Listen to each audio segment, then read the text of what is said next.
Except she was not beginning. That was the difficulty of it.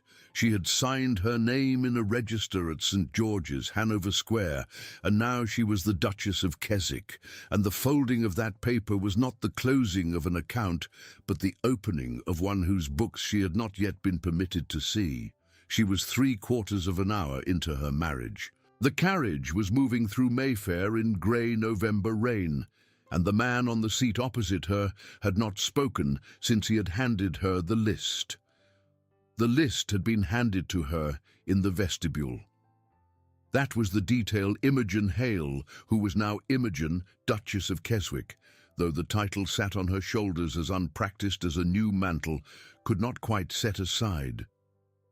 Not the list itself, which comprised 7 articles in a handwriting as precise and unadorned as a surveyor's chart. Not the paper, which was of the good weight one used for correspondence to elder relatives, but the vestibule, the choice of that particular location, that particular moment, with the last of the wedding guests still finding their carriages beyond the great oak doors, and the November wind pushing at the hem of her gown, and the faint scent of beeswax from the tapers the sexton had begun to gutter. The particular folding of paper into thirds before he extended it toward her with 2 fingers, in the manner of a man returning a glove he considered had been dropped by mistake. It suggested a man who had rehearsed the gesture and found nothing requiring revision. She had read the list already once, standing there in the vestibule. She read it again now, on the carriage ride to Keswick House, and the Duke sat across from her and looked out the window with the settled composure of a man who had completed a task of some difficulty and considered the matter closed. The horses were greys. The interior of the carriage was lined in dove blue silk, and the silk was slightly worn at the seams nearest the door, which she noticed because she noticed such things, and because there was nothing else in the carriage to occupy her attention save the paper in her lap and the profile of her husband, who had not spoken since Hanover Square. The 7 rules concerned, in order, morning hours, household accounts, correspondence, public appearances, riding, the library after 9 in the evening, and the rearrangement of any room without first consulting the housekeeper. They had been composed without preface or explanation, as though the necessity for either had not occurred to him. November of 1812. London, Grosvenor Square.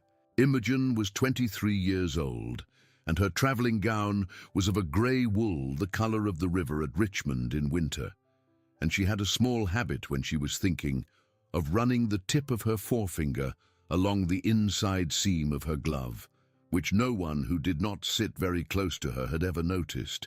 Tell me in the comments from what corner of the world you are listening tonight, the city, the hour, whether it is raining where you are. I read everyone, and if these stories of dukes and ladies help your chest breathe a little slower, leave a subscription here. It is my quiet way of knowing you have come back. This is a work of fiction set in the England of the Regency. Characters, names, and situations are entirely imaginary, and any resemblance to real persons or events is coincidence and nothing more. Now, Keswick House rose on the north side of Grosvenor Square, 4 bays wide and 3 stories tall, with a fanlight above the door and iron railings blackened by a recent wash.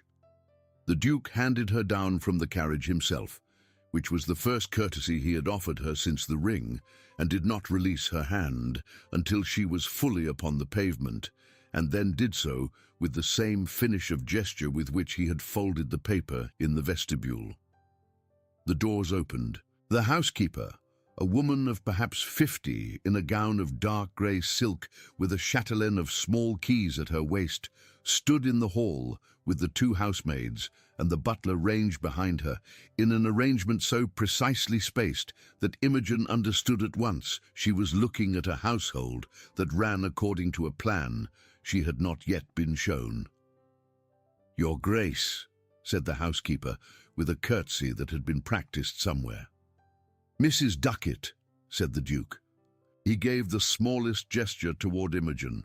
The Duchess. Your Grace. Imogen inclined her head.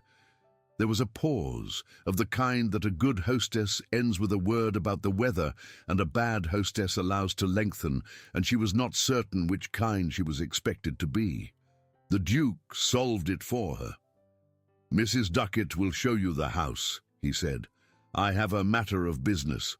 I shall see you at dinner." He was gone before she could answer, and she stood in the hall in her grey travelling gown, with the ring on her finger that had not yet warmed to her hand, and looked at Mrs. Ducat. And Mrs. Ducat looked back at her with the expression of a woman who had already formed most of her opinions and was prepared to revise a few if pressed.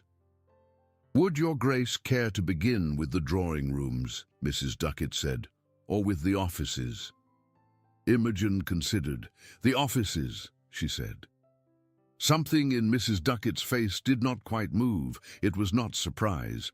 It was more the small, brief tightening of a woman who has been asked at a shop counter a question she was not expecting to be asked by a person of that description.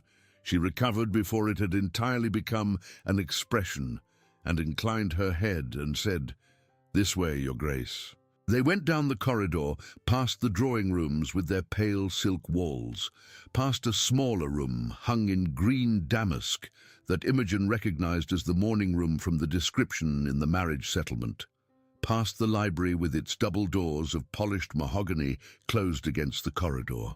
Mrs. Ducat moved with the practiced quiet of a woman who had learned early in life not to be heard, and she said the names of the rooms as they passed them without turning her head, and Imogen followed and said nothing and looked at the walls and the paintings and the door hinges, because the door hinges of a house told one a great deal.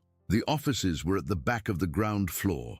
The housekeeper's room, a small coal pantry, a slip of a room where a young man with ink on his fingers was working at accounts, and behind these, a passage that led down to the kitchens. Mrs. Ducat did not go all the way down.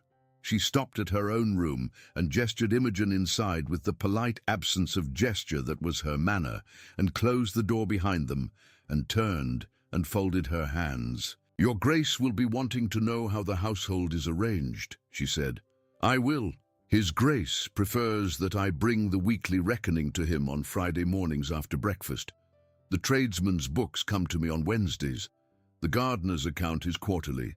The linen is inventoried at Michaelmas and Lady Day. Menus are settled with cook on Sunday for the week to come.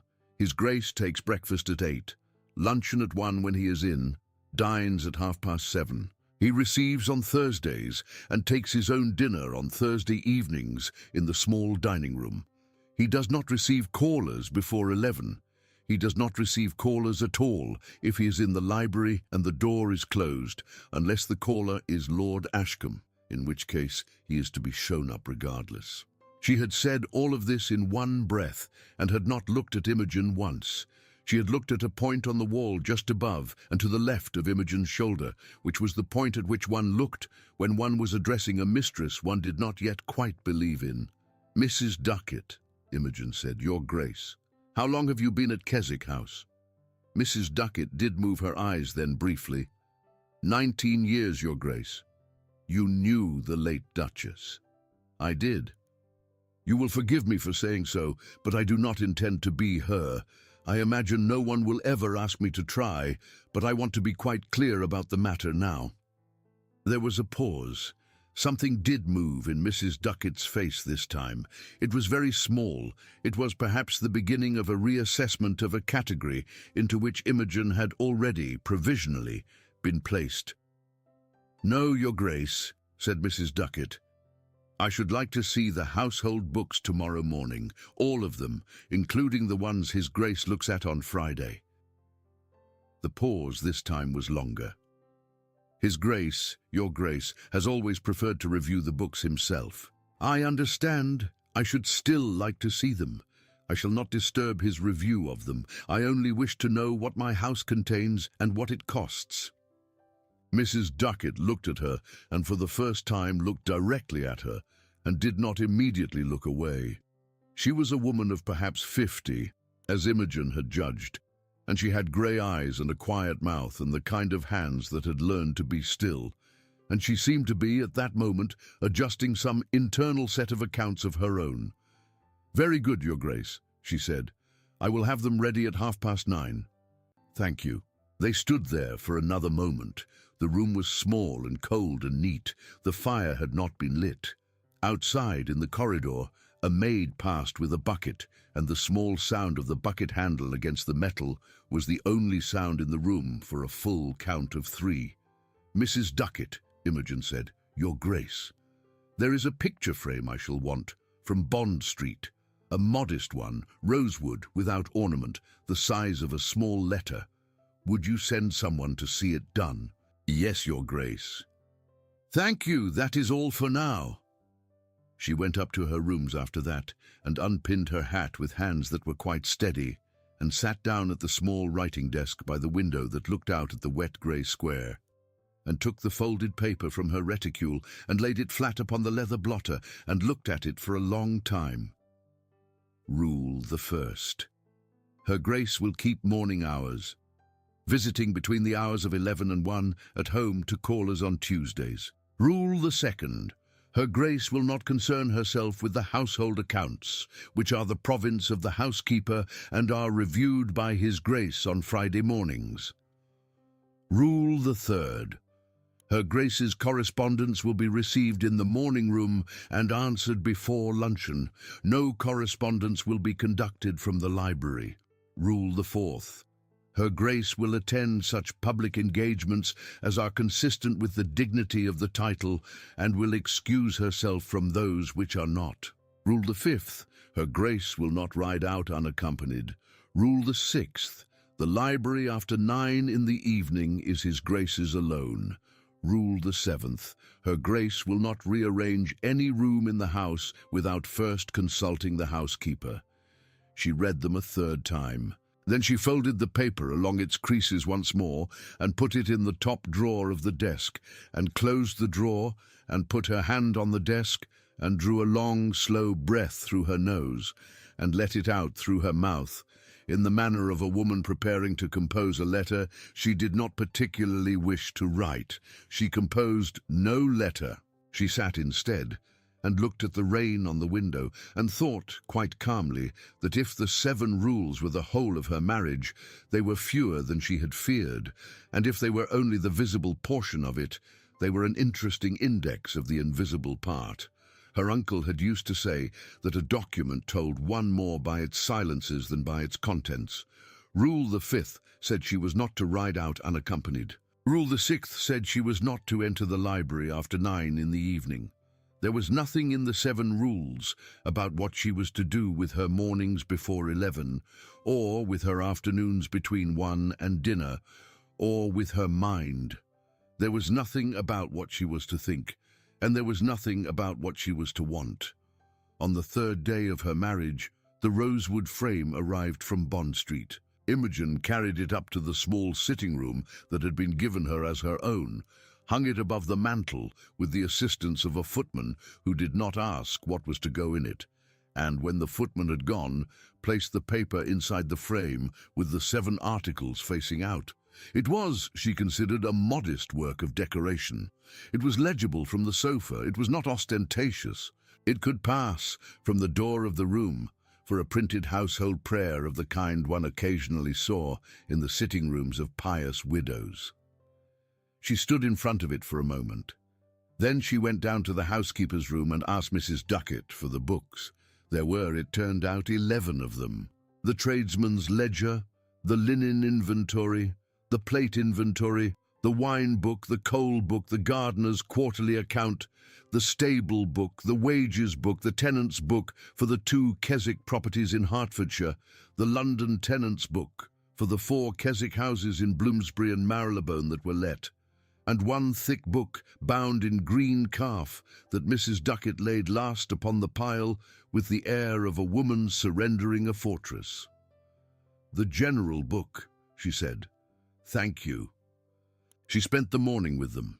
She spent the afternoon with them. She sent down for a tray at one, and ate a slice of cold beef and half a roll, standing at the window with a pen in her other hand, and Mrs. Duckett, passing the door of the small bookroom where she had installed herself, looked in and looked at the tray on the sill, and looked at the mistress of the house at the window, and said nothing, and went on down the corridor with the expression of a woman who had begun to file a new set of impressions in a drawer she had not previously opened. By 4 o'clock in the afternoon, Imogen had discovered 3 small errors of transcription, a stationer's bill that had been paid twice, and a discrepancy of £11 and 6 shillings in the last quarter's coal account, which she thought could be explained by the difference between the price the merchant had quoted in September and the price he had charged in November, and which she noted in the margin of the book in her own hand, with a pencil so light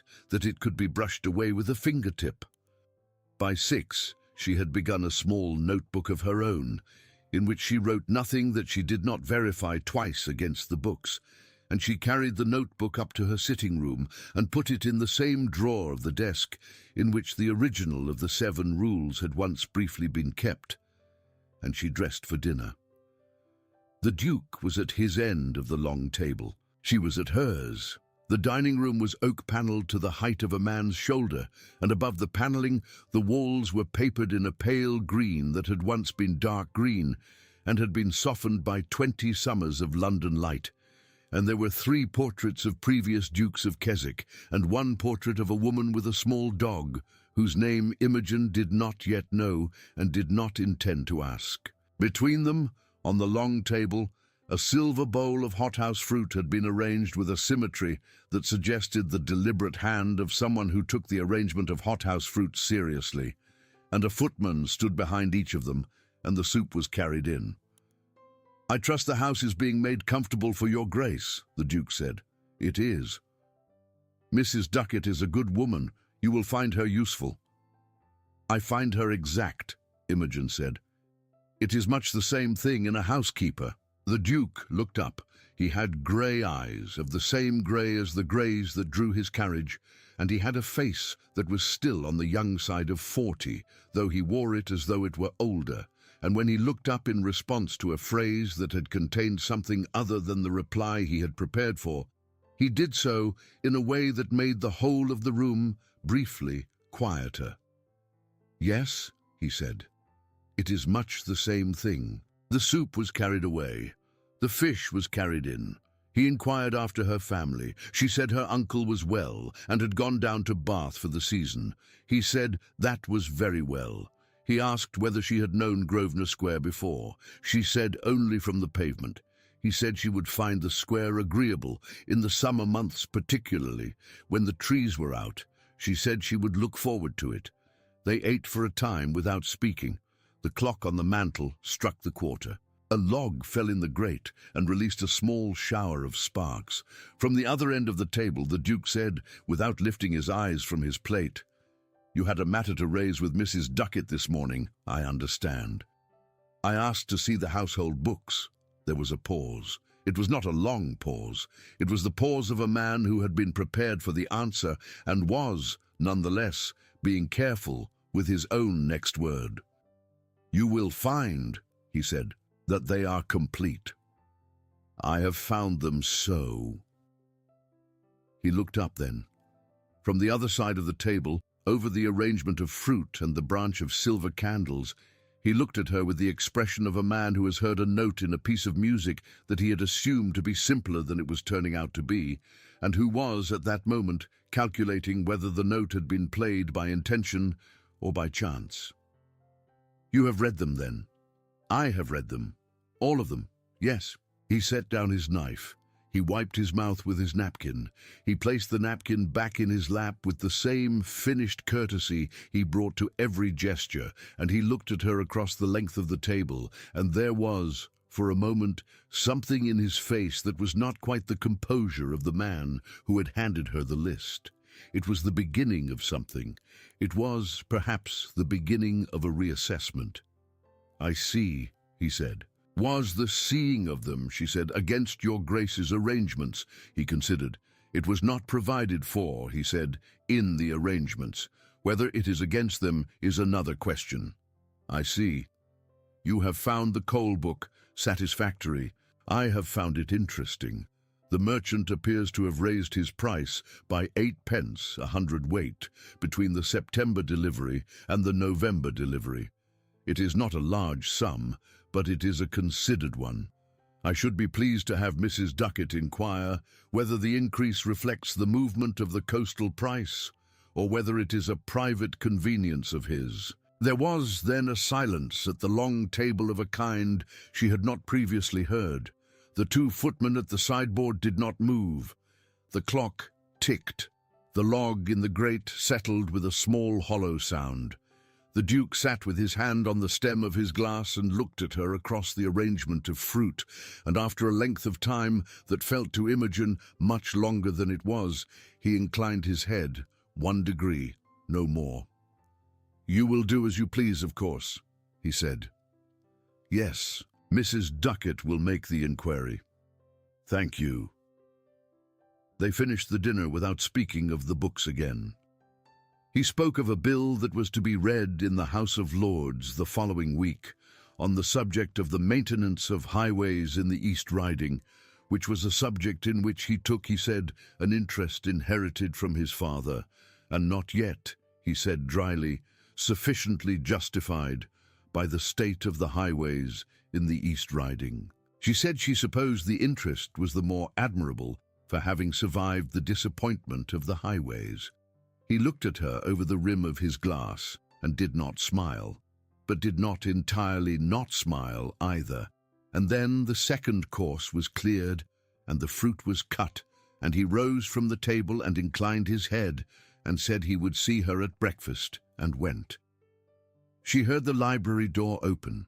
She heard it close. She heard, faintly, through the two closed doors and the length of the corridor between them, the small movement of a chair being drawn up to a fire. It was 7 minutes past 9. The second morning she rode out.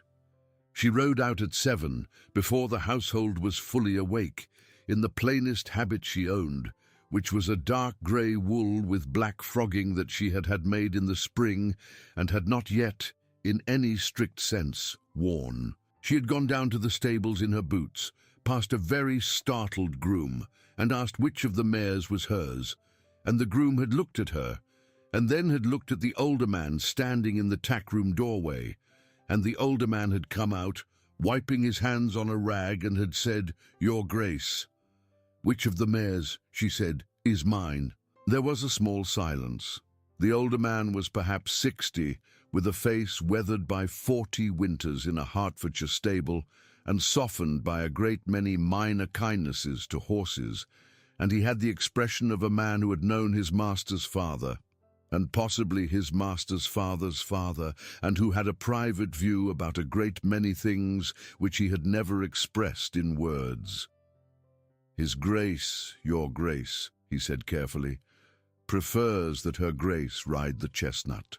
"And where is the chestnut?" "Fourth stall on the right, your Grace." She looked at him. She had her hand on the top of the stall door of a bay mare she had noticed the previous afternoon from the window of her sitting-room, a mare of perhaps 15 hands with a good neck and quiet eyes, and a way of standing that suggested she considered her stall to be her own private business and preferred not to be interrupted in it. "And this one," she said. "That, your Grace, is Asta. She was the late Duchess's mare. She has not been ridden much of late." "Would she like to be?" The older man looked at the mare. The mare looked briefly at Imogen, and then returned her attention to the middle distance with an air of great forbearance. "I could not undertake to say what she would like, your Grace," the older man said, "but she would not, I think, dislike it. What is your name?" "Reeves, your Grace." "I am the head groom." "Mr. Reeves, I should like to ride Asta this morning. I shall not go out of the park. I do not expect any harm to come to us. If his Grace should ask after me before I return, you may tell him I have gone out. If he should ask which mare, you may tell him." Reeves looked at her for a long moment. He looked at the mare. He looked at Imogen again. His face did not change, precisely, but something did occur in the arrangement of the small lines around his eyes, and after another moment he inclined his head and said, "Very good, Your Grace. I will have her saddled." It was a cold, still morning. The trees in Hyde Park were nearly bare, and the mist lay on the grass in the low places, and there was almost no one about. And Aster, who had not been ridden much of late, was inclined for the first half-hour to sulk, and then, in the second half-hour, having concluded that the morning was not to be avoided, put her ears forward and settled into a long, steady trot along the sanded track by the Serpentine that she seemed to remember without being asked. There was one gentleman in a dark coat at the far end of the ride, who touched his hat to Imogen as she passed, and then, having looked, touched it a second time with what she thought was a change of expression. And there was a nursemaid with two very small children and a spaniel, and there was, otherwise, only the mist and the trees, and the sound of the mare's hooves on the sand, and the small, cold, clean burn of the November air in Imogen's lungs, which was the first entirely pleasant sensation she had experienced since her wedding. She was back at Keswick House at 9. She went in by the garden door. She met Mrs. Duckett in the corridor by the linen room and said good morning. Mrs. Duckett said good morning. Mrs. Duckett did not this time look at a point above and to the left of her shoulder. Mrs. Duckett looked briefly and directly at her face. At breakfast, the Duke was already at the table with a newspaper. He rose when she entered. He inclined his head. He said good morning. He said that the day was expected to be fine. He said the post had brought a letter from her uncle in Bath, which he had set aside for her. He said nothing about the mare. She had been prepared to be asked. She had been prepared in one draft of the morning she had composed while pulling off her riding gloves in the passage to answer with a version of the truth that acknowledged the fifth rule and offered a reasoned exception. She was not prepared to be unasked. She sat down at her place and unfolded her napkin and looked at the letter from her uncle and picked it up. "I trust your ride was agreeable, Your Grace," he said, without looking up from his paper. It was. Aster is a good mare. She is. She has not been ridden much of late. So I understood. You will find, if the weather holds, that the ride by the Serpentine is best before 9. After 9 the phaetons begin, and it becomes tiresome. I notice that, Your Grace. He turned a page of the paper. He did not look up. He said in a tone of the mildest possible information, "There is a small key in the drawer of the console in the front hall. It opens the garden door. You may find it convenient." She looked at him. He did not look up. She said after a moment, "Thank you." "Not at all," said the Duke of Keswick, and turned another page. She discovered the codicil on a Tuesday. It was 3 weeks and 1 day after the wedding. She had been going through the drawers of the small writing desk in her sitting room, which was a piece of furniture that had belonged to the late Duchess and had been left there for her because no one had thought to move it, and she had emptied the 2 upper drawers of a quantity of pressed flowers and old visiting cards and a small ivory-handled letter opener and a lock of pale hair in a paper wrapper. And she had come, at the bottom of the 3rd drawer, to a slim folded document on the good heavy paper her uncle used. She recognized the hand at once. Her uncle, Mr. Ambrose Hale, of Lincoln's Inn, had drafted a great many documents in Imogen's presence over the years, and she had known his hand since she was 11 years old, when she had first been sent to spend her summers with him after her mother died. He wrote with an even pressure and a small slope, and he crossed his T's twice, once above the letter and once through it, which was a habit no other man of her acquaintance possessed, and which he had explained to her once, laughing as being the result of an argument in his articled clerkship about the ambiguity of an insufficiently crossed AT in a testamentary clause, which he had resolved by adopting a policy of ambiguities opposite. He had drafted the clause with the care of a man who had known her since she was 11 years old, and had not, apparently, trusted what marriage might do to her prospects. She read it twice. She read it a third time, sitting very still at the desk with the pale November light coming through the window and falling on the paper in slanting lines.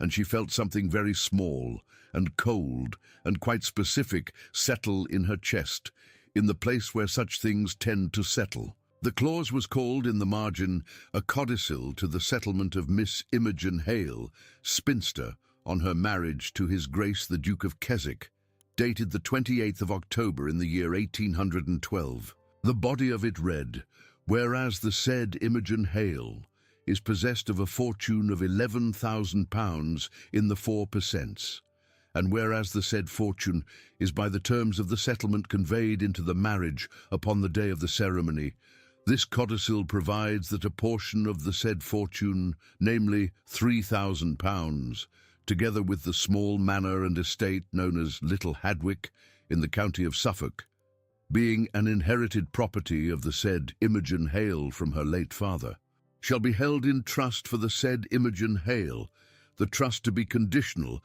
upon her demonstrated management of the said property, independently and to a profit, within 1 calendar year of the wedding date.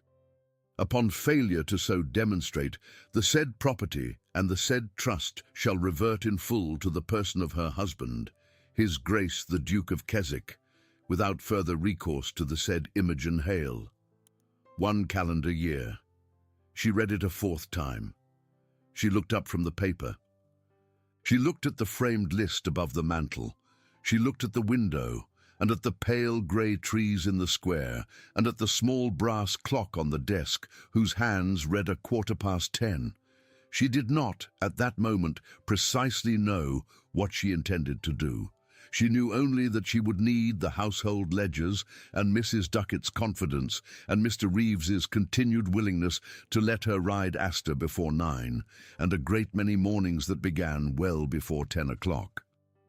She knew also, and this was an item she had not previously placed on any list of her own, that she would need to know what her husband knew about the codicil, and when he had come to know it, and what he had chosen to do about it, and that she would need to know these things without asking. She folded the codicil along the crease her uncle had made in it. She placed it in the top drawer of the desk, in the same envelope with a copy of the 7 rules. She closed the drawer.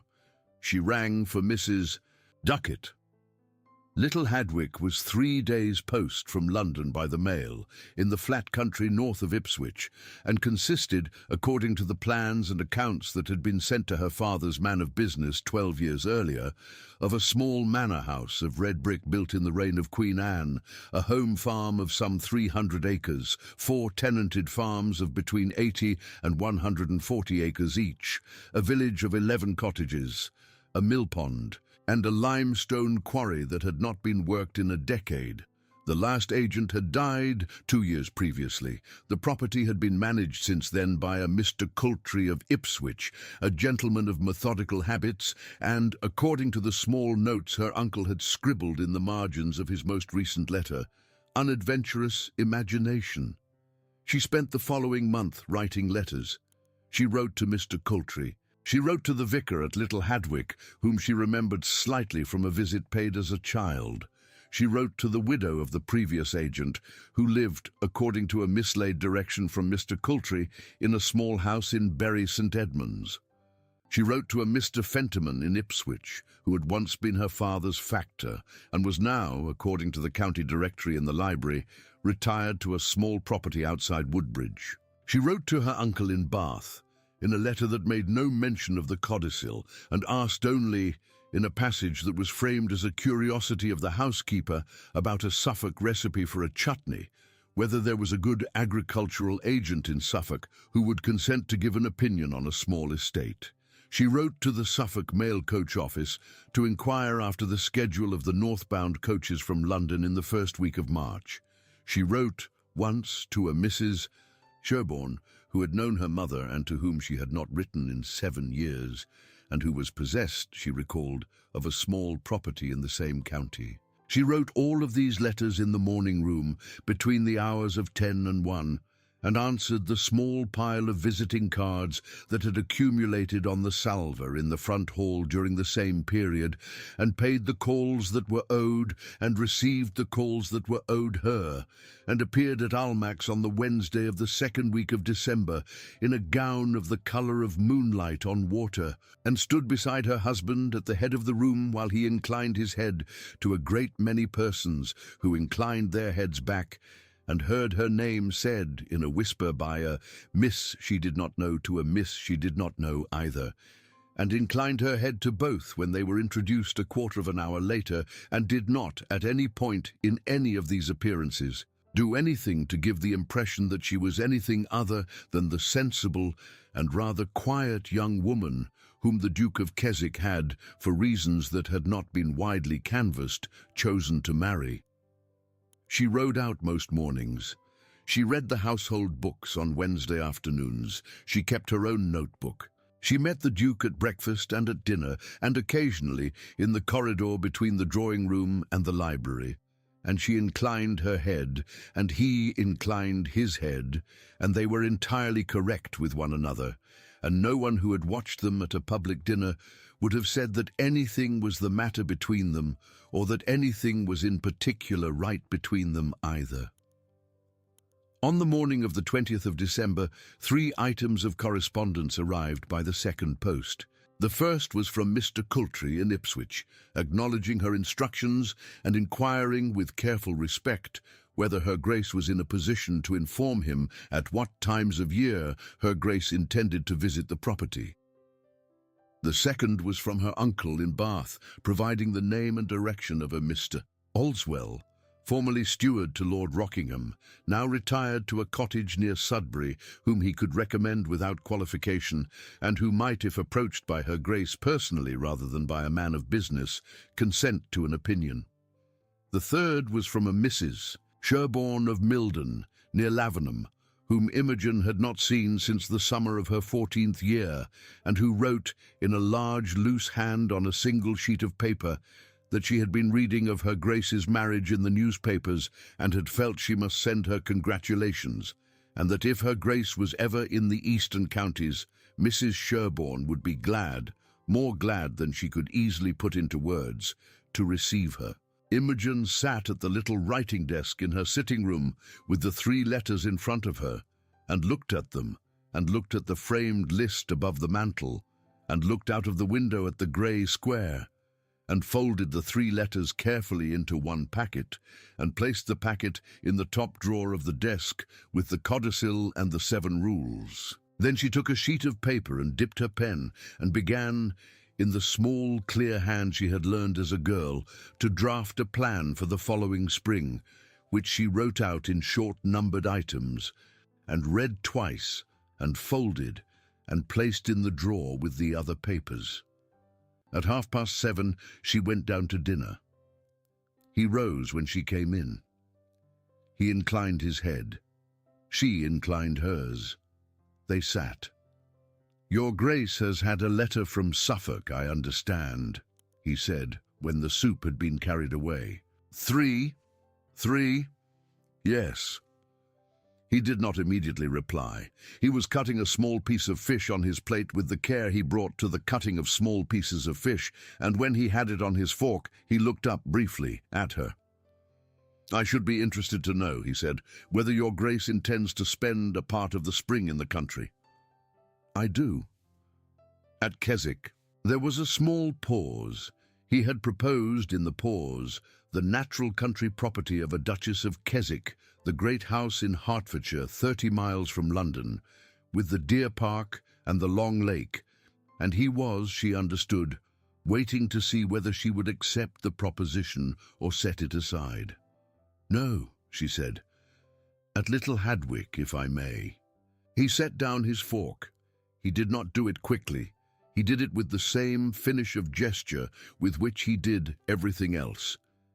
He looked at her across the length of the table, and the branch of candles between them made small movements of light on his face, and after a length of time that was not long by any measurement of a clock, but that felt long, he said, "I did not realize you were acquainted with the property."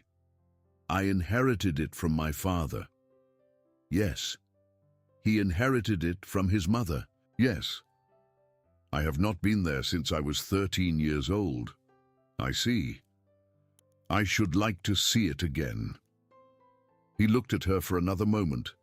Then he inclined his head, as he inclined his head at most things, and returned his attention to his plate, and said, with the same mildness with which he had once told her about the key in the drawer of the console in the front hall, "You will find that the roads in Suffolk are indifferent in March. You would do better to wait until the middle of April. I intend to leave on the 7th. Ah, the days will be long enough by then and the roads dry enough, and if I am to be at all use to the property, I should like to see it turning green." There was a silence. It was not this time the silence of a man who had been struck by a note in a piece of music that he had assumed to be simpler. It was, more precisely, the silence of a man who had begun to suspect that the piece of music was in a different key entirely. "You have engaged Mr. Coultry to prepare for your visit," he said. "I have. And you have written to Mr. Halswell." She did look up at that. He was cutting his fish again. He was not looking at her. "How did you know that?" "Your uncle wrote to me from Bath. He wrote a very civil letter which said, in effect, that if I did not object to my wife's undertaking the management of a small property in Suffolk, he could not think of any reason for a man like Mr. Halswell to withhold an opinion." "I see. I wrote back that I did not object." She looked at him. He continued to cut his fish. The candlelight moved on his face. She said, after a moment, "Thank you." "It is your property," said the Duke, and reached for his glass. The rosewood frame above her mantel, meanwhile, had begun to acquire a habit of misalignment. She had noticed it first on a Sunday, when she had gone up to change for church, and had found the frame hanging perhaps half an inch off the true, as though a housemaid dusting the mantel had brushed against it and had not thought, or had not dared, to straighten it. She had straightened it herself. She had noticed it again on a Wednesday after luncheon, when it hung again half an inch off the true, this time in the opposite direction. On the third occasion, which was a Friday morning, she had gone up to her sitting room to fetch a book, and had found the frame not merely off the true, but taken down entirely from its hook, and laid, face up, upon the mantel, with a small square of clean linen beneath it, in the manner in which one prepares a picture for polishing, and had found no one in the room, and had heard, faintly, at the far end of the corridor, the soft sound of a door being pulled closed. She had put the frame back on its hook without polishing it, and had gone downstairs to the housekeeper's room, and had said, without preface, "Mrs. Duckett, Your Grace, there is a picture in my sitting room. It is a small rosewood frame above the mantel. Would you be good enough to arrange that it is not dusted?" Mrs. Duckett looked at her. She looked at Imogen for a long, level moment, and Imogen looked back, and Mrs. Duckett, in the way of a woman who had spent 19 years learning the exact quality of silence appropriate to any given occasion, allowed the silence to be the length it required to be, and then inclined her head and said, "Very good, Your Grace." "Thank you." 2 days later, on a Tuesday, when Imogen came up from the drawing-room after receiving a small party of callers, she found the frame hanging exactly on the true. She found also, laid upon the writing-desk, a folded piece of paper, and she unfolded it and read it and refolded it and set it beside the inkwell and stood for a moment at the window. The paper had said, in the same precise, unadorned hand that had written the 7 articles, "Rule the 8th, Her Grace's ornaments in her own sitting room will not be interfered with by the household. K." She stood at the window for perhaps 5 minutes. Then she sat down at the desk and drew toward her a fresh sheet of paper and dipped her pen, and wrote in her small, clear hand at the top of the sheet, "Your Grace, I am much obliged. I remain, etc. Imogen K." She folded the paper. She rang for a footman. She said, "Please carry this to His Grace in the library." She listened for the footman's tread to fade at the end of the corridor. She did not, in her whole married life, remember afterward whether she had smiled at the moment the footman turned the corner. But she remembered, with a clarity that surprised her, the sensation of her own pulse in the tip of her right forefinger, which had been resting on the seam of her glove. Christmas came and went. They spent it, at the Duke's request, at Keswick in Hertfordshire, in the great cold red brick house with its lake and its deer park and its long gallery lined with portraits of small dark men in armour. And there were tenants to be received, and a Boxing Day distribution to be overseen, and a small dinner for the neighbouring landowners, which she managed from her end of the table with a composure that surprised no one who had not previously seen her manage a dinner, and which surprised Mrs. Duckett, who had been brought down for the occasion, in the way that a housekeeper of 19 years' standing is surprised by a great many things she does not permit herself to show. On St. Stephen's Day, in the small library of the country house, which was a room in dark red-brown panelling with a good fire and 2 deep armchairs and a French window looking out at the terrace, Imogen came in at 8:30 in the evening to fetch a book, and found the Duke already there, reading a letter by the fire. She stopped at the door. "I beg your pardon," she said. "I did not know your Grace was in the room." He looked up. "The rule," he said after a moment, "refers to Keswick House in London, the library there, not this one." "Ah? I ought perhaps to have said so in the writing of it. It did not occur to me at the time that the distinction would be material." "I see." He looked at her in the light of the fire, and she looked at him from the doorway, and the letter was still in his hand, and the fire moved on the leather of his boots, and the clock on the mantel ticked, and outside on the terrace an owl called once and once again, and he said from the depth of the armchair, with the small conclusive courtesy that marked every one of his gestures, "You are entirely welcome to any book on any shelf at any hour of the evening you please." She had come, she remembered now, for the 2nd volume of Miss Edgeworth's Belinda. She said so. She went to the shelf. He rose, unnecessarily, and took down the volume for her, and handed it to her, and inclined his head, and returned to his chair. She went out. At the door, she paused. She turned back. "Your Grace." "Yes." "The list. It has been useful." There was a silence. He was folding his letter. He was folding it along its own creases in 3, in the manner of a man returning a document to its original condition. He did not look up.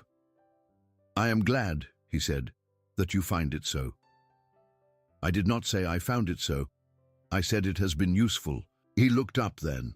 He looked at her across the room, in the low, steady light of the fire, and something passed across his face that was, for the first time since she had known him, neither the composure of the man who had folded the paper in the vestibule, nor the neutral courtesy of the man who had told her about the key in the console.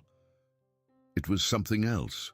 It was the beginning, perhaps, of something, or the end of a resistance that had never been named. Or if she was over-reading, and she was aware then that she had begun for the first time to read him, and that reading, once begun, was a thing that could not be unread. It was only the small, startled recognition of a man who had spent his whole adult life in the drafting of clear articles, and who had just been shown, at 8:30 in the evening on St. Stephen's Day, that an article could be true and useful at the same time as being a beginning point, rather than a final one. He inclined his head. "Good night, Your Grace," he said. "Good night, Your Grace." She went out. She closed the door softly behind her. They came back to town in the 2nd week of January. The letters from Mr. Coultry, from Mr. Halswell, and from Mrs. Sherborne began to come with increasing frequency, and the packet in the top drawer of the desk in her sitting room grew thicker, and Mrs. Ducat was engaged in a series of long, low-voiced conferences with Imogen in the small book-room at the back of the ground floor, from which she emerged with the expression of a woman whose original opinions had been provisionally revised in a direction she had not anticipated. In the mornings, Imogen rode out on Aster. In the afternoons, she read the books and made her notes and answered her letters and paid her calls and received them. In the evenings, she went with the Duke to a dinner, or to Almack's, or to the theatre, and inclined her head to the persons to whom it was proper to incline her head, and did not at any point in these appearances permit herself to think of the packet of papers in the top drawer of the desk in her sitting-room, or of the 7th of March, which was the date on which she had determined to leave for Suffolk, or of the codicil, whose 1-year term expired on the 3rd of November in the year 1813. It was somewhere in the 3rd week of January that Lady Serena Price returned from Paris. She returned on a Thursday afternoon, and by Friday morning her name was upon the calling cards of every house in Mayfair, and by Saturday evening the Duke of Keswick had received a note from Lady Ashcombe requesting the pleasure of his company and her Grace's company at a small musical evening at Ashcombe House on the following Wednesday, in which the entertainment would be provided by a soprano lately returned from Milan, and by dear Serena, who had brought back from Paris the most delicious quantity of new stories, and whom Lady Ashcombe was sure the Duke would wish to renew his acquaintance with. Imogen read the note over the Duke's shoulder at the breakfast table because he had, uncharacteristically, laid it face up on the cloth beside his plate. She said nothing at the time. He said nothing at the time. He folded the note in 3 along the creases Lady Ashcombe had made in it and slipped it into the inside pocket of his coat and inquired after her arrangements for the morning. She rode out at 7, as she always rode out, and returned at 9, as she always returned. In the corridor between the garden door and the small back stair, she encountered Mrs. Ducat, who had been carrying a tray of clean linen, and who paused and inclined her head, and said in the low, careful voice she used for matters that had come to her through the servants' hall, "Your Grace." "Mrs. Ducat, there is a call being paid this morning at 11:30, which his Grace will receive." "Ah, Lady Serena Price, Your Grace." Imogen paused, one hand on the newel of the small back stair. She looked at Mrs. Ducat. Mrs. Ducat looked at a point on the wall just above and to the left of Imogen's shoulder, which was the point at which she looked when there was a matter she wished to convey without appearing to convey it. "Thank you, Mrs. Ducat."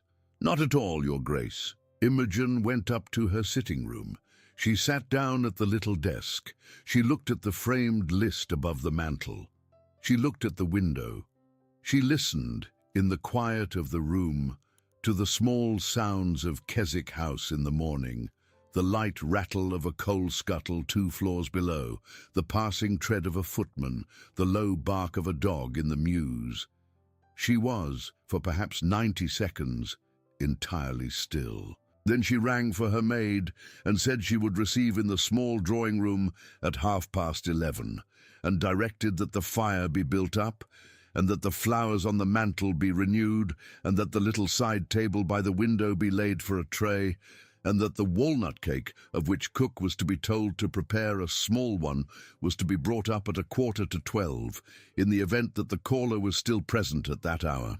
At 11:20, she came down the great staircase in a morning gown of pale grey silk with a spencer of deeper grey velvet, and inclined her head at Mrs. Ducat in the hall, and went into the small drawing-room, and closed the door softly behind her, and sat down in the armchair on the far side of the window from the door, and folded her hands in her lap, and waited. She heard the front bell at 1:30. She heard voices in the hall. She heard the tread of a person in a good pair of walking shoes on the marble floor, and the murmur of a footman, and the small pause of a caller being announced. She heard faintly the deeper voice of the Duke coming from the direction of the library. The door of the small drawing-room opened. The footman said from the doorway, Lady Serena Price, Your Grace. Imogen rose. She did not rise quickly. She rose with the practiced composure of a Duchess of Keswick receiving a caller. She inclined her head. Lady Serena Price came into the room in a walking dress of pale blue merino wool, trimmed at the hem and cuffs with dark blue braid, and a small dark blue velvet hat with a curl of ostrich feather that fell just so above her left temple, and gloves of soft pale kid, and the manner of a woman who had known the room she was walking into for a great many years and had not, until this precise moment, been called upon to reintroduce herself to it. She was perhaps 28. She had dark hair and dark eyes, and a mouth that had learned very early in life how to smile at a great many things without appearing to notice any of them.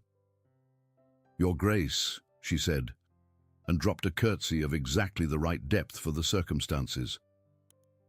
Lady Serena. There was a small silence. It was not precisely an awkward silence. It was the silence of two women who were both perfectly capable of an easy silence, and who were, at this moment, choosing to have a different kind of silence for reasons of their own. "May I offer you some tea?" Imogen said. "Thank you.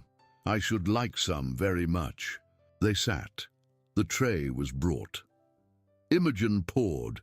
Lady Serena arranged her skirt with the small, unnecessary gesture of a woman who had once been more nervous than she was now, and had never quite lost the habit, and said, "I have only just returned from Paris.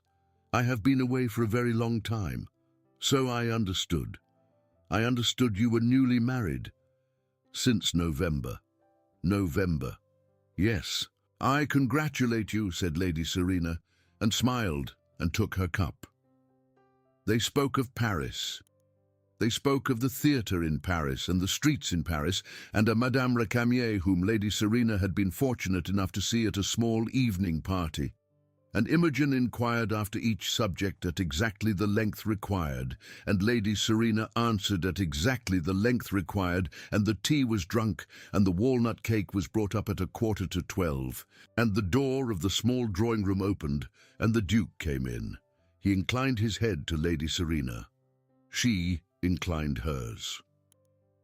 He crossed the room and stood by the mantel with his hand on the back of an armchair, in the attitude of a man who has come into a room out of politeness rather than curiosity, and Lady Serena looked up at him, and her face, in the moment before she composed it, had in it the small, unarranged flicker of an old and complicated business that had been interrupted by 5 years, and a marriage, and a great deal of Paris, and which had not apparently entirely resigned itself to being over. Imogen saw it. She saw it in the width of 1 second. She poured the third cup of tea with hands that were perfectly steady, and offered it to the Duke, and inquired after his engagements for the afternoon. They spoke, the three of them, for perhaps 20 minutes. Lady Serena spoke very well. The Duke spoke with the settled composure that was his manner. Imogen spoke, when spoken to, of a subject on which the caller had raised a question. At 12:10, Lady Serena rose, and inclined her head, and thanked her Grace for her hospitality, and thanked his Grace for the pleasure of renewing an acquaintance she had feared 5 years of Paris had perhaps done some injury to. He inclined his head. He escorted her to the door of the drawing-room, and beyond it into the hall. Imogen heard from the drawing-room the small exchange in the hall, and the front bell, and the closing of the front door. She did not rise. She sat where she was, in the armchair on the far side of the window from the door, with her hands in her lap, and she looked at the fire in the grate. And she thought quite calmly that she was going to have to make an inquiry, and that she was going to have to make it of someone who would answer without lying to her, and that she did not, at this moment, know exactly whom to ask. The Duke came back into the drawing-room. He closed the door behind him. He stood for a moment with his hand on the door, and then he crossed the room, and he did not sit and he did not stand by the mantel, and he stopped at the small side table by the window, and looked out at the grey square, and did not turn. Your Grace, he said. Yes, Lady Serena Price was engaged to be married to me for a period of 3 months in the spring of the year 1808. The engagement was broken. The reasons for its being broken are, I believe, of no interest to anyone still living, and I have no intention of rehearsing them. The engagement was broken by her at her request. I did not oppose it. I have not seen her or corresponded with her in the 4 years and 8 months since. She has, this morning, called upon this house without warning to me. I should have preferred that she had not. He paused. I thought you should know, he said. Imogen looked at his back. She did not immediately reply. She looked at the shape of his shoulders in the grey coat, at the neat setting of his collar, at the small, quiet steadiness of a man who had said something he had not intended to say, and was now waiting to see what would be done with it. She said at length, "Thank you, Your Grace. You are not obliged to receive her again. I do not intend to receive her again this week." There was a silence. He turned then from the window, and he looked at her across the small drawing room, and there was in his face something that was almost the ghost of a smile, not the smile itself, which would have been too much for the composure of a man who had never been observed by any member of his household to smile more than once in a fortnight, but the ghost of the possibility of a smile, which was, in its way, more surprising. "You have a very exact mind, Your Grace," he said. "So my uncle has been complaining these many years." "Your uncle," said the Duke of Keswick, "was very clear on the matter at the settlement that you did." She looked up at him. He was still standing at the window. The morning light fell on the side of his face. She was not at this moment entirely certain what her own face was doing, and she was aware that she had not entirely time to arrange it before she said, "He was clear on more than that, I understand." The silence that followed was a different kind of silence. He looked at her for a long time. He did not answer at once. He walked then across the small drawing room and sat down in the armchair on the near side of the window from the door, which was the armchair Lady Serena Price had lately vacated, and he laid one hand flat on the arm of the chair and looked at her, and he said, without preamble, he was clear that the property in Suffolk was to be held on a condition. He was clear also that the condition was not to be spoken of, that I did not know. No, he wrote to me privately at the signing. He had not been at liberty to speak of it to you because your father's will had reserved the matter to him alone, and he had come, in the end, to the view that a young woman with a small inherited property and an unmarried tendency toward the management of her own affairs was better served by the discovery of a condition than by the imposition of one. He asked me not to interfere. I see. You will excuse me for saying, Your Grace, that when I made the 7 articles, I did not know yet what kind of woman I had married.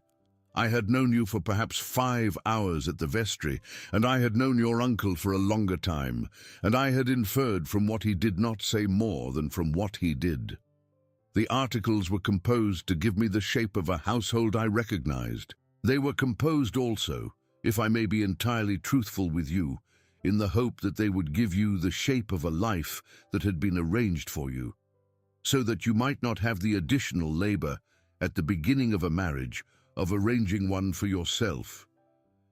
That was kind of you. He looked at her. He did not miss it. You may say, he said, that it was condescending. I may say a great many things, Your Grace. I have found that the majority of them are better left unsaid. He inclined his head. I did not know at the vestry, he said, that you would open the books. I did not know that you would ride out on Astor before 9. I did not know that you would frame the list. I did not know until the 20th of December that you had written to Mr. Coultry. I have watched you in the interval, and I have not, I believe, said very much about it. I did not wish to say very much until I was clear in my own mind what I had to say. And are you now? Not entirely. He rose. He walked again to the window. He stood with his back to her for a moment, and then he turned, and he looked at her, and he said quite simply, "I did not marry you for the fortune, Your Grace. I hope you will believe that. I married you because your uncle had asked me to in a letter I received in October, which I did not answer for a fortnight, and which I answered in the end because I had come to the view that a marriage to a woman he described in the terms he used was more likely to produce a marriage I could live in than a marriage to any of the young women whose mothers had, in the previous 3 seasons, made it their business to introduce them to me. I'm not a man of very great expectations of marriage. I did not expect a great deal of it. It has so far exceeded what I expected of it, in ways that I am, in the strictest honesty, still working out how to answer." He paused. "I did not know," he said, "when I handed you the list in the vestibule, that I was making you a gift." "You were not making me a gift." "No, perhaps not. But I was making you an opportunity, though I did not know it. That is, perhaps the same thing." She looked at him. She was aware, no ready reply.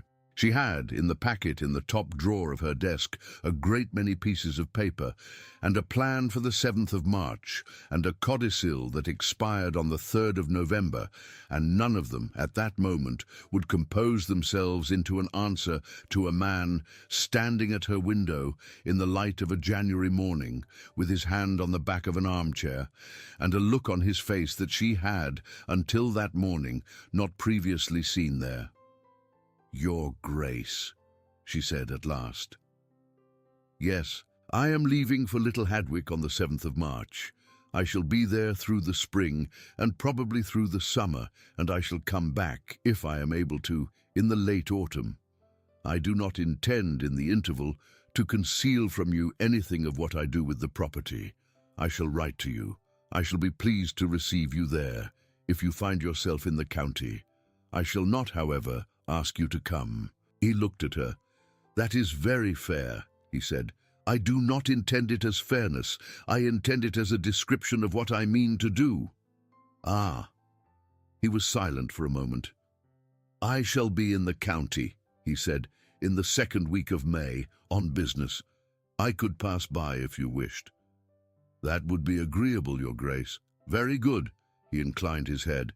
He crossed the small drawing-room. He stopped briefly at the door. "Your Grace." "Yes." "The 8th article. About your ornaments in your sitting-room." "Yes." "I meant it." "I know." He inclined his head once more and went out and closed the door softly behind him. She sat for a long time in the armchair on the far side of the window. She looked at the fire. She looked at the small side table where the walnut cake had been. She looked at her own hands in her lap and observed, with a distant and almost impersonal interest, that they were not entirely steady. It occurred to her then that she had been reading his silences since the morning of the 2nd day of her marriage, as a kind of processing. She had not, until this morning, been reading them as anything else. It occurred to her also, and this thought she did not entirely allow herself to complete, that the framed list above her mantel was no longer, and had not been for some weeks, the object it had been on the 3rd day of her marriage. She did not attempt to complete the thought. She rose at length. She rang for the tray to be cleared. She went up to her sitting-room and sat down at the little desk and drew toward her a fresh sheet of paper and wrote at the top of it, "Little Hadwick, Spring, Arrangements." She wrote for perhaps 2 hours. When she folded the paper and placed it in the drawer, the pale winter light in the square outside had already begun to withdraw. The 7th of March was a Monday. It came with a cold, clear morning and a wind out of the east that stiffened the flags on Grosvenor Square and lifted the mane of the leader when the travelling carriage was brought round from the Mews at 7. Miss Duckett, who was not travelling but who had superintended the packing to the last shoe-buckle, stood at the top of the steps in her grey silk with the chatelaine at her waist, and inclined her head at Imogen with the small warmth she had begun to permit herself since the Christmas at Keswick, and said, "A good journey, Your Grace." "Thank you, Mrs. Ducat. I shall write from Suffolk." "Yes, Your Grace." The Duke came down the front steps in a caped greatcoat. He handed her into the carriage himself. He gave one instruction to the coachman about the roads at Bishop's Stortford, and inclined his head and stepped back. "Your Grace," he said from the pavement. "Your Grace." "May of the 2nd week," he said.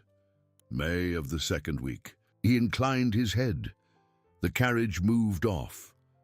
Imogen sat back against the dove-blue silk that was slightly worn at the seams, and looked out of the window at Grosvenor Square and at Keswick House, and at the small figure of the Duke of Keswick standing on the pavement in a caped greatcoat with the wind lifting the hem of it. And she did not lift her gloved hand to the window, because they had not, in the whole of their acquaintance, been in the habit of waving to one another.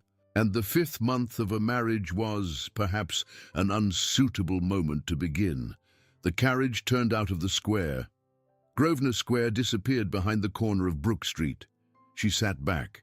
She untied the ribbons of her travelling bonnet, because they were already beginning to press against her jaw. She thought, as the wheels found the smoother stones of Grosvenor Place, that she was more calm than she had expected to be, and that the calmness was not the calmness of a woman leaving something behind, but the calmness of a woman who had been given, at last, a road with an end at it and a season in which to travel it. She reached Little Hadwick on the evening of the 9th of March. The manor was very small. It was of red brick under a slate roof gone silver at the ridge. The trees in the avenue were oaks, older than the house, and had put out no leaves yet, and their branches made a black lace against the greying east sky when the carriage came up the drive at 6:30. Mr. Coultry was at the door in a good black coat with a lantern, and behind him in a lesser black coat was a thin grey man with a very still face, who inclined his head with the compressed courtesy of a man who has driven from Sudbury on a march road to be present at an introduction, and whom Mr. Coultry named as Mr. Halswell. "Your Grace," said Mr. Coultry, "welcome to Little Hadwick." "Thank you, Mr. Coultry. May I present Mr. Halswell?" "Mr. Halswell." "Your Grace." She went into the house. She was tired. The hall was small and low-ceilinged, and smelled of wood smoke and beeswax, and faintly of the damp of a house that had been shut up for a decade, and had been aired for perhaps 4 days. And there was a small fire in the small drawing-room, and a supper laid, and a housekeeper of perhaps 65, with a Suffolk accent so thick that Imogen had to concentrate to follow her. And it was, in every sense, a place that a person of ordinary luxury would have judged inadequate. Imogen did not judge it inadequate. She judged it, standing in the little drawing-room with the lamplight on the low ceiling, and Mr. Halswell already unrolling a large paper of estate maps on the round table by the fire, to be a beginning. She took off her bonnet. She took off her gloves. She sat down at the round table opposite the 2 men, and she said, "Please begin." They worked, the 3 of them, from the 10th of March through the middle of April, in the small drawing-room and in the offices at the back, and on such days as the ground was dry enough, on horseback across the fields. Mr. Halswell was not a man of quick speech. He was a man of slow, considered speech, and it emerged in the course of the first week that his slowness was not the slowness of a man who was not thinking, but the slowness of a man who was thinking a great deal and did not wish to speak until he had done so.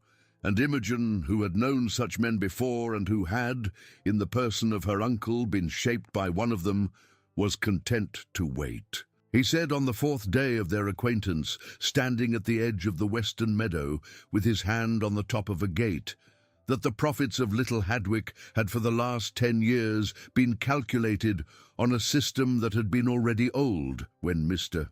Coultry's predecessor had inherited it, and that the system had assumed a low but steady price for barley, which was no longer the price of barley, and a low and unsteady price for wool, which was becoming, at the current rate, a low and unsteady price for something less profitable than wool, and that the correct arrangement of a small Suffolk estate of the composition of Little Hadwick was, in his view, no longer that of a pure grain and grazing enterprise, but a mixed one, with the addition of a small dairy for the London cheese market, an improvement of the drainage of the low fields, the letting of the 4 farms on shorter leases with a review clause, and, if she would forgive him the observation of a matter which was strictly her own to decide, the reopening of the limestone quarry, which he had inspected on the previous morning and found to contain a bed of very good stone, of the kind for which the builders of Ipswich were, at the moment, paying twice what they had paid 5 years earlier. She listened to him. She wrote in her notebook. She asked him 3 questions. She asked also whether he would consent to remain at Little Hadwick, in whatever capacity he chose to accept, for the following 12 months, and whether he would consent to be paid at a rate that reflected the responsibility she was proposing to place on him, rather than the rate that had been considered 20 years ago. The appropriate rate for a steward of a small property of that description, Mr. Halswell inhaled once through his nose. He looked out across the meadow at a small copse of ash that had begun in the last week to show the first green. He said at length, "That is a considerable proposition, Your Grace." "It is. I had considered myself retired." "I have considered you retired long enough, Mr. Halswell." He looked at her at that, with the small, startled attention of a man who was not, in the ordinary course of things, spoken to in that manner by anyone he had known for less than a fortnight. "I shall want to think," he said. "Please do." He thought for 2 days. On the evening of the 3rd day he came to the little drawing-room after supper and stood in the doorway with his hat in his hand and said, "Your Grace, I should be honoured." "Thank you, Mr.